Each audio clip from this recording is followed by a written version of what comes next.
Welcome. If you're tuning in, you're likely navigating that amazing, sometimes kind of head-scratching world of raising young children. You're probably thinking a lot about, how to give them the best foundation, how to create an environment where they can really thrive in these early years. That's exactly what we're exploring today. This idea of a really effective daily routine for young children. Right. And when we say effective, we're not talking about some super rigid schedule that kind of kills spontaneity. Exactly. Think of it less like a boot camp itinerary and more like a supportive structure that helps their development. Yeah. We've been looking at, a variety of information, drawing from child development experts, educational organizations, focused on early childhood. And also just practical, sort of on-the-ground advice for parents like you.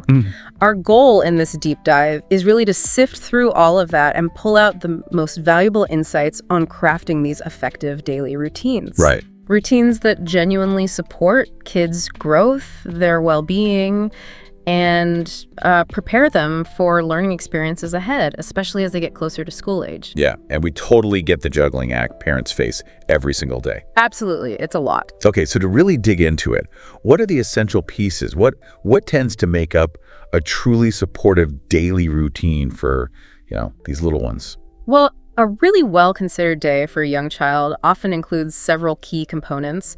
It establishes that sense of predictability and security, right, which is just foundational for their development, really, and their ability to engage with the world. That makes sense. So where does a typical day usually start? That first wake-up call, maybe? Precisely. The morning routine is just so important in early childhood. Right. That consistency, waking up around the same time, getting dressed, brushing teeth, having breakfast. The basics. The basics. They might seem small, but they're actually crucial for developing those self-care skills. And it sets a positive tone for the day ahead, which is, it's so important for young learners. It's like setting the stage, isn't it, for a successful day of exploring and learning. Yeah. You establish these habits, and it feels like it creates a readiness. That's right. And it's not just about getting them, physically ready. Okay. That predictable structure in the morning, it supports developing healthy habits that can really serve them well as they grow. And after that, we often move into activities that involve a bit more focused engagement. Okay, so let's talk about structured learning activities then. For these early years, what does that actually look like? Yeah. And why is it important? Well, these are the times in the day where you might have more adult-led activities, maybe some group explorations, or activities specifically designed to build certain skills, relevant to early learning and getting ready for kindergarten. So things like? Think interactive story times, focusing on literacy skills, maybe some age-appropriate science explorations, or activities that build basic math concepts, but through play. Right, so this is where their cognitive development gets a more kind of targeted boost? Yeah.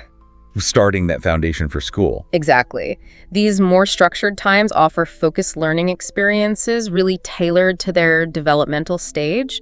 But what's just as essential, especially in early childhood education, is what comes next? That crucial balance. And that, of course, has got to be free play. Absolutely. We really can't emphasize enough the critical role of free play. Yeah. This is where their creativity and imagination just take off. When young kids have that unstructured time to just play, they are naturally developing problem-solving skills. All right. They're also building vital social and emotional skills as they interact with other kids, or even just play make-believe by themselves. So it might look like they're just playing, but actually there's some serious developmental stuff happening there. That's a key point. It's a vital counterbalance to those more structured learning times. Okay. And then naturally, we have those essential moments for refueling during the day. Meal and snack times.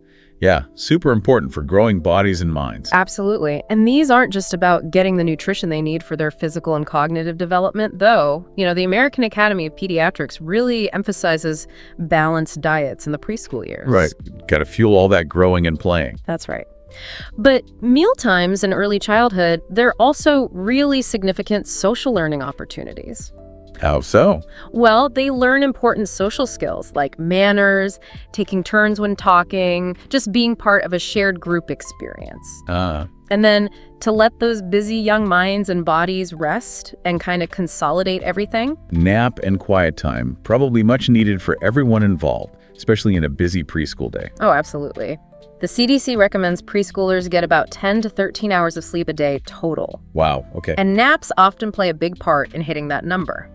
This rest period lets their bodies and minds recharge. Right. And also process all the new stuff they've been taking in. It's vital for keeping their focus and engagement up when they are awake and learning. So it's not just about the immediate rest. It actually helps their learning later in the day. Precisely. And then to encourage their physical development and exploring the world around them. Outdoor time. I know my kids always seem magnetically drawn outside. And for very good reason. It's fantastic for their physical health, getting them moving, developing those gross motor skills. It also lets them explore the natural world, which fosters curiosity and observation skills. Yeah. Plus, outdoor play often involves social interactions with peers and really fuels imaginative games. It supports development across so many areas. Okay, so we have these, core building blocks. But how can parents and caregivers actually weave these together into a daily rhythm that works well for young kids? Yeah. What are some practical tips for implementing this? Well, the first and probably most vital tip is just establish consistency. Right. Regular wake-up times, meal times, nap times, and consistent transitions between activities create that predictable environment we mentioned. This predictability is incredibly important for young children's sense of security and their emotional well-being, which directly impacts their ability to learn and thrive. They really do flourish when they have a sense of what to expect. That makes perfect sense. Predictability equals feeling safe and secure for them. Exactly. And building on that predictability, it's essential to actually build in transition times into your daily schedule. Those little moments in between things. Yes. You need to allocate time for those self-help tasks that are so important in early childhood. Going potty, washing hands, tidying up toys before moving on. Right. These small pockets of time let children adjust smoothly, and they also foster a growing sense of independence and responsibility. So it's about teaching them how to handle those shifts, not just yanking them from one thing to the next. Precisely. But while structure is vital, you also need to make sure you balance it with flexibility, especially with young kids. Because life with little ones is rarely perfectly predictable, isn't it? Exactly. You need to be responsive to individual needs, a child's energy level at a particular moment, their spontaneous interest, or just their current attention span. Flexibility helps keep the routine engaging and stops it from feeling like some rigid set of rules, which can actually be counterproductive for learning. So the routine is more like a guide, not a strict law. That's a great way to put it. And here's a really valuable point, particularly for fostering that early learning.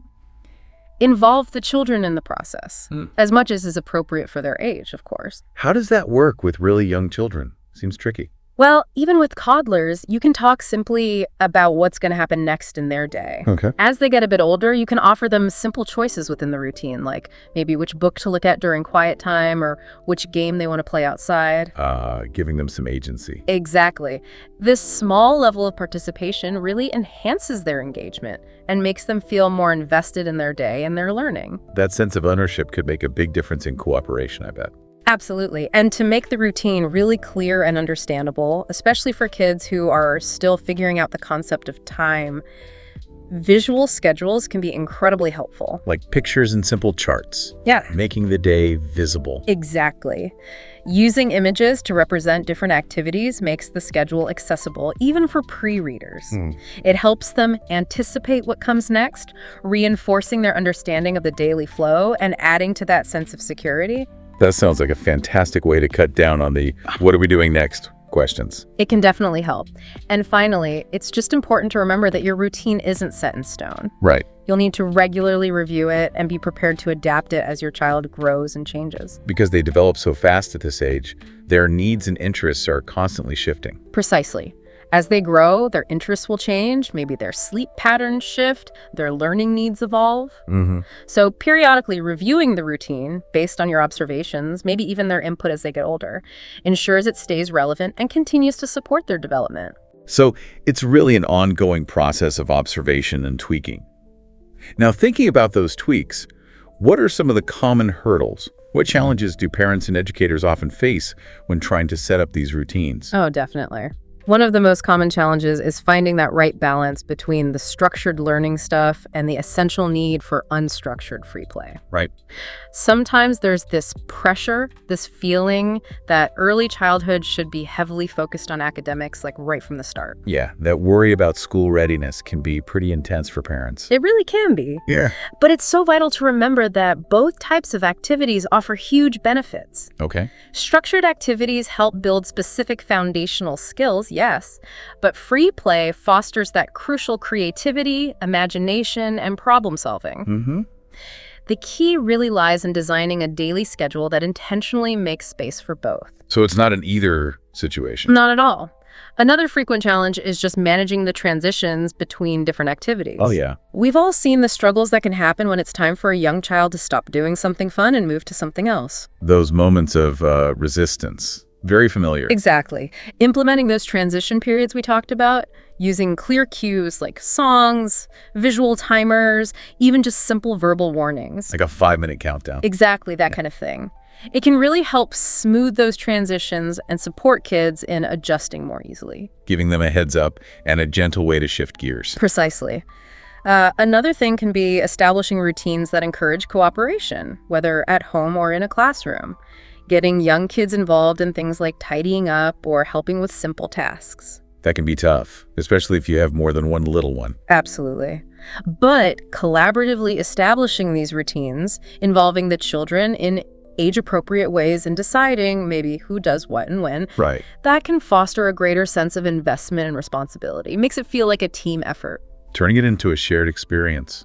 Makes sense. Exactly. And we also need to be mindful of how the environment itself influences children's development. Okay. Research in early childhood highlights how a child's physical and emotional environment really impacts their growth. In what ways? Well, for example, a chaotic or maybe a consistently negative environment at home or in care can unfortunately affect things like language development or contribute to behavioral challenges. Right. So creating a positive, supportive atmosphere with consistent routines, yes, but also just meaningful positive interactions is really crucial.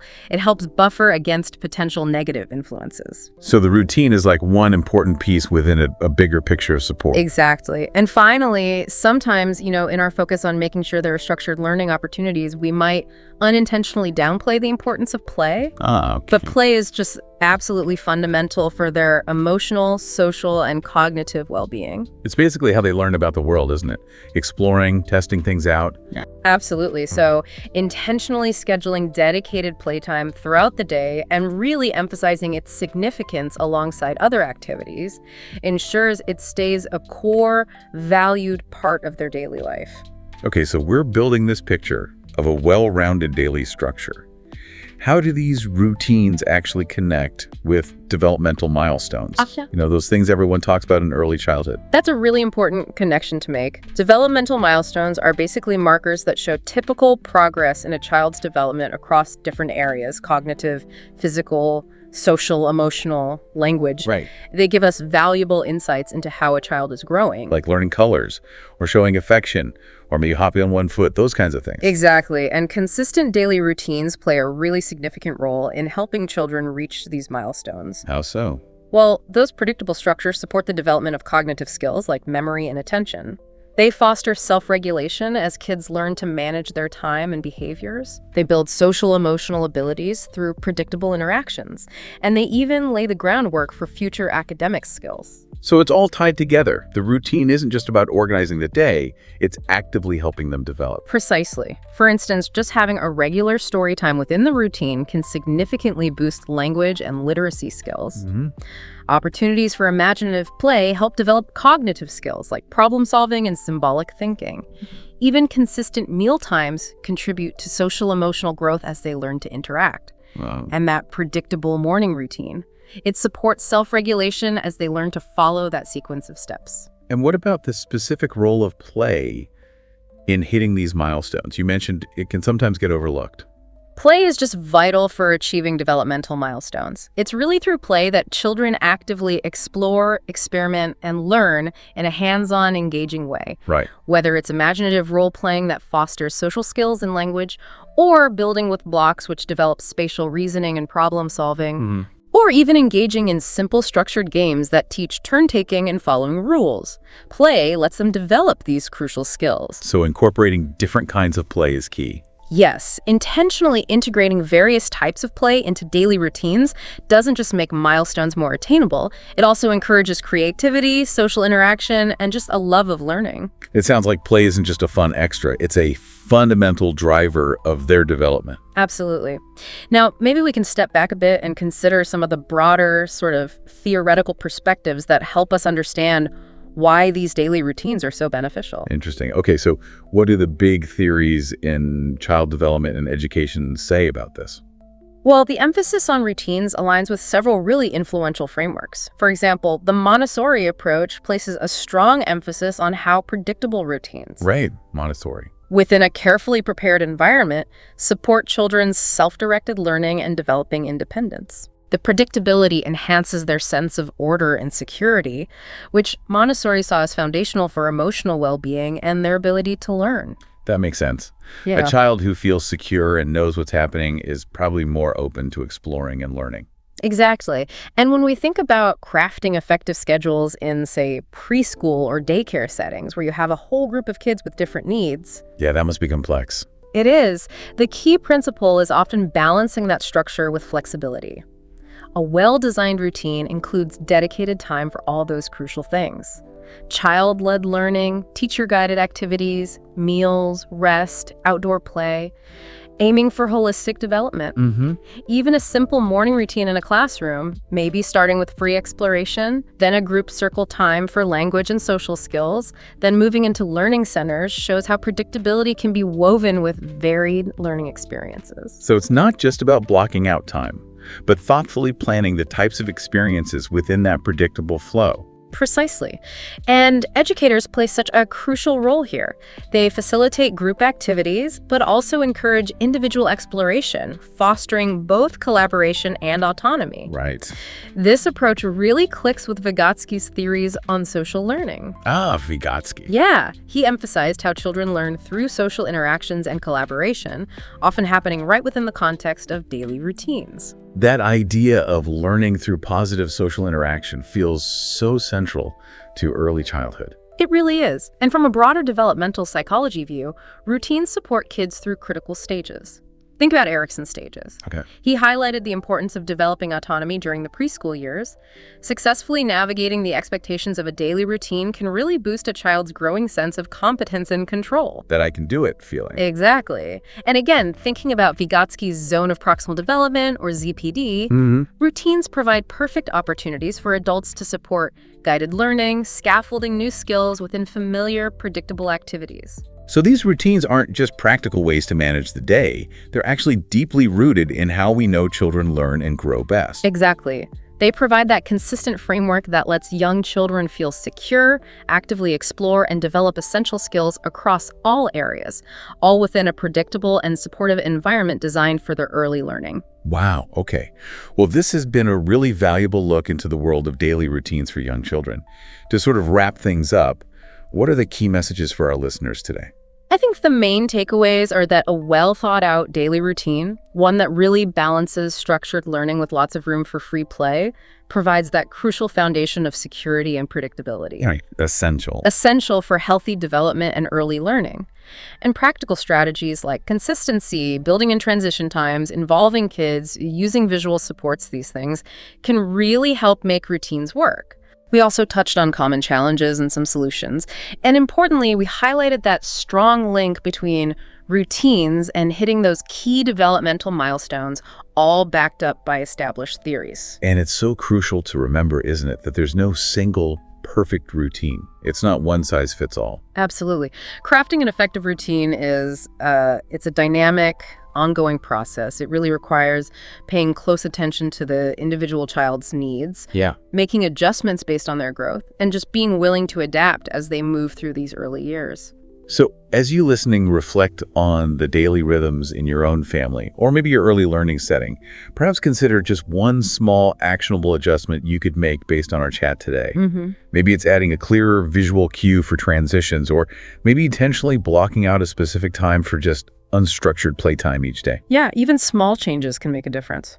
take a moment to think about one small step you could take to further support the young children in your life, using these ideas about daily routines. Thanks so much for exploring this important topic with us today.